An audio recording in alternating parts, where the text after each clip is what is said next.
আজকে সকালে কাটানো কিছুটা সময় আপনাদের মাঝে শেয়ার করছি।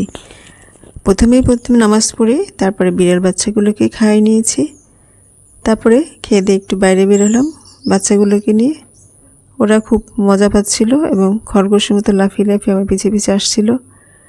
তারপরে ওর মা ওদের কিছুক্ষণ পরে এসে ডেকে নিয়ে গিয়েছিল। তারপরে হঠাৎ চোখে পড়লো একটা পাখি। প্রায় সময় আমি পাখিটাকে দেখি, কিন্তু এই পাখিটার নাম জানা নেই। আপনারা যদি এই পাখিটির নাম জেনে থাকেন কমেন্টে জানাবেন। তা ভাবছিলাম ওকে নিয়ে একটু ছবি টবি তুলবো, কিন্তু তার হলো না। ও ওখান থেকে পালিয়ে চলে গেছে। তারপর চলে আসলাম ছাদে এসে দেখি গতকাল রাত্রে একটু বাতাস হয়েছিল, বৃষ্টি হয়েছিল কিছু সময়।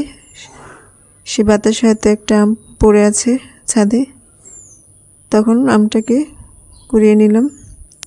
আমগুলো পাকারও সময় হয়ে গেছে, হয়তো একদিনের ভিতর পেরে ফেলবো আমগুলো।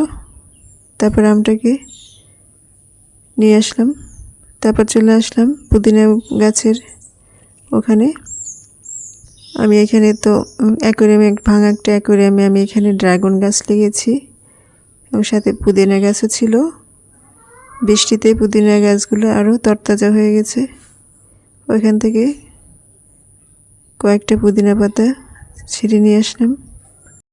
পুদিনা গাছের উপকারিতা সম্পর্কে কম বেশি আপনারা হয়তো অনেকেই জানেন।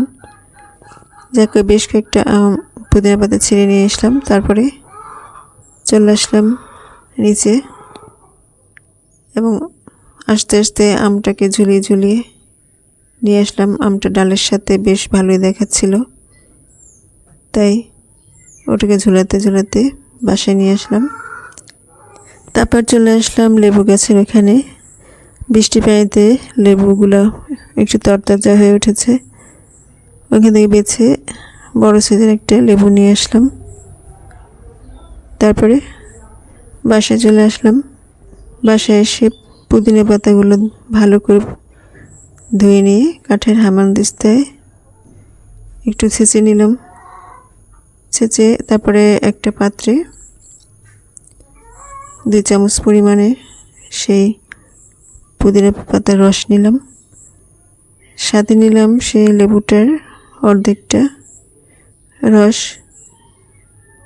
তারপরে এর মধ্যে দিয়ে দিচ্ছি হালকা কুসুম গরম পানি। বাস, এটা ছিল আমার সকালবেলার প্রথম পানীয়। আপনি চাইলে এর ভিতরে একটু বিট লবণ দিয়ে নিতে পারেন। নেড়ে চেড়ে খেয়ে নিলাম। বেশ, সবাই ভালো থাকুন। আল্লাহ হাফেজ।